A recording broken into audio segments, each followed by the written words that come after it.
திமுகவை தான் தொடர்ச்சியாக அதாவது டார்கெட் பண்ணி தாக்குதல் பண்ணுற மாதிரி ஒரு பிம்பம் ஏற்படுத்தப்படுகிறதா, இல்லை அவர் திமுக மட்டும்தான் குறை சொல்கிறாரு, அதிமுக பக்கம் கொஞ்சம் கூட போகிறதில்ல, அதிமுக பக்கம் ஒரு சாஃப்ட் கார்னர் இருக்கிறதா அவர் பார்க்கப்படுகிறதா? என்றைக்கு இருந்தாலும் டிவிக்கு வந்து ஏடிஎம்கேல போகிறதுக்கான வாய்ப்பு இருக்கா கூட்டணிக்கு?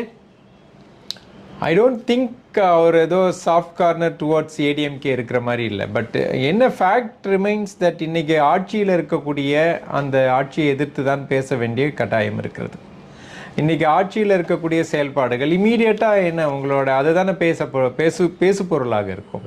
இப்போ வந்து இல்லைன்னா மோடி மாதிரி எப்பவுமே வந்து 60 வருஷ காங்கிரஸ் ஆட்சி அப்படின்னே சொல்லிட்டு இருக்க முடியுமா? முடியாது.